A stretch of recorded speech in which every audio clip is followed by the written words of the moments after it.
Hey guys, so it's Claire here. I'm in Galway. Last time I filmed one of these, I was in Oxford, sitting at the train station, and oh man, it's been an adventure.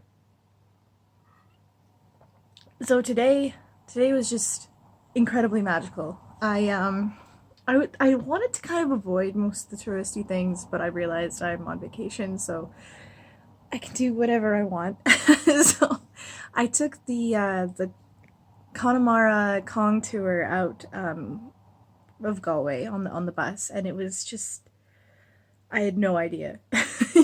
Like I was expecting maybe like a tour around the city or something, or then maybe like a stop at some tiny, Disney-esque or like kind of like Florida sort of hit me with massive tourist spending sort of vibes, and then I was kind of wondering if this would end up being the same thing, but it wasn't. It took you through the countryside, and I got to see all those big, huge green fields with the low stone walls that I'd always read about or heard about in fairy tales. It was amazing to see that in person. And then, of course, there was all the sheep. And then, as you're passing through these just picturesque farms, it takes you further and further out towards they called it the hills. So they're not, they're mountains. um, but it takes you right up into this fjord, and it's I don't even know how to explain it. Like you go to BC and you have these super tall mountains that kind of make you feel a little bit closed in when you're down in their valleys, and that can be a comforting feeling. Like I've always felt quite at home when I'm in BC because I just it feels like you're embraced, I guess, by the land.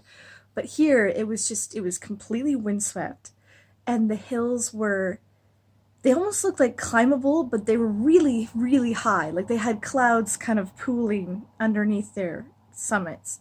And they were just kind of craggy and rounded, and you got this sense of age around them. They were just, oh, it was like nothing I'd ever seen. And I was very taken with it. There was this little village, Leon, that's right at the mouth of the fjord, and I want to see if I can figure out how to visit there.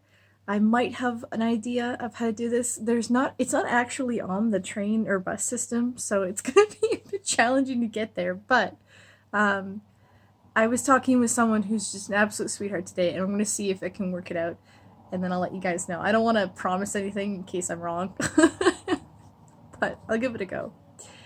Um, how did I? Oh yeah, so the story of getting to Galway is an interesting one.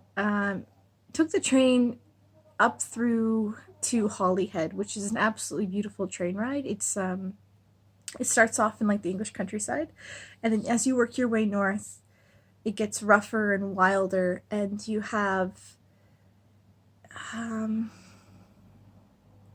it's like the feel of the land changes a little bit. So you go from like pretty calm and quaint areas to considerably more tough.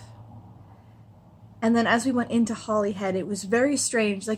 Cities have a bit of character around them, Like back home, Calgary has kind of almost like a youthful feel to it.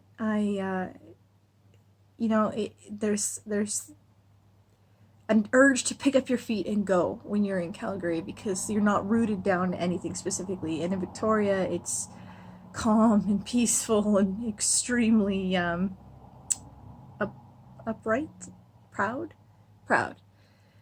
Toronto is just kind of a smash of everything you could imagine. Ottawa is kind of a callback to formality.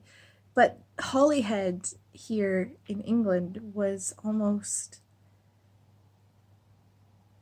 I don't want to say unfriendly because that doesn't quite capture it. It was more, you felt very much a stranger in a small town, even though it's a major port, so they have people coming through there all the time. It was difficult to relax in Holyhead.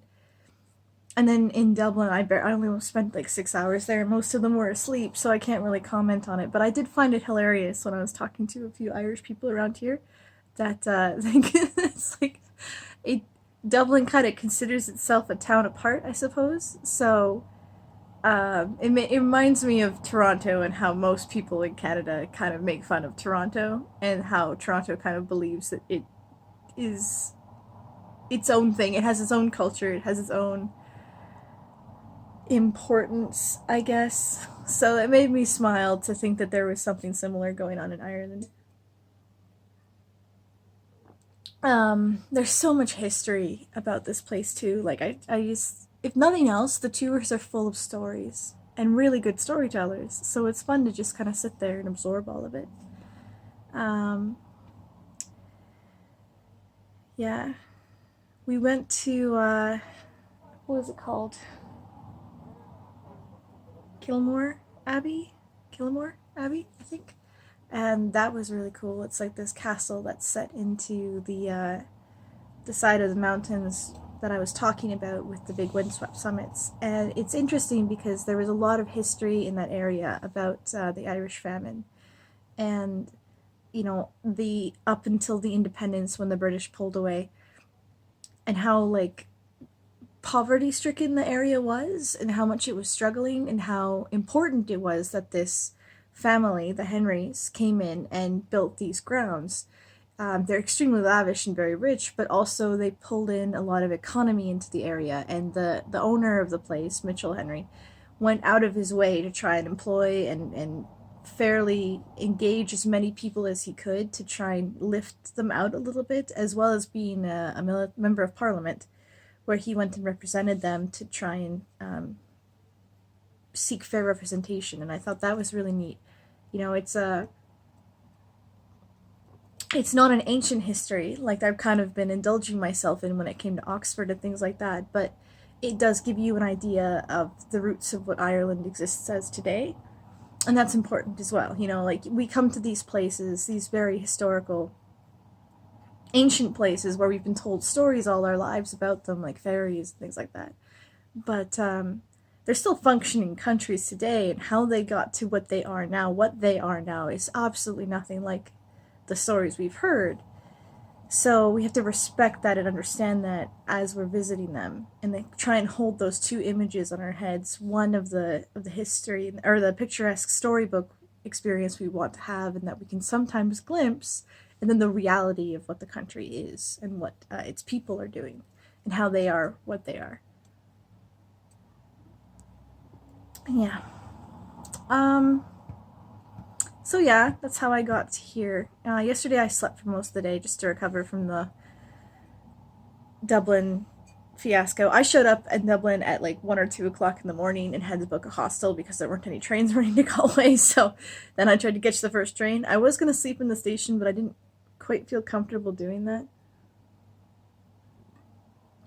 And honestly, I'm glad I didn't. Yeah, it costs a little bit more, but I'd rather be well rested and ready to pick up my feet the next day than to be just dead on my feet from being stuck in a station and watching myself the entire time. Um, Tomorrow, depending on the weather, might do cliffs of Moher. There's also supposed to be this big opening ceremony happening tomorrow because Galway was chosen as the cultural city of the EU. So they're doing a big opening ceremony, but they're also predicting a sea storm. So we might not get that, although I think it'll be cool to see a sea storm. Um, and that's as far as I've gotten. So yeah, sorry I was a little bit late with the update, but there you have it. And I'm excited to tell you guys about some of the adventures I have tomorrow. Bye.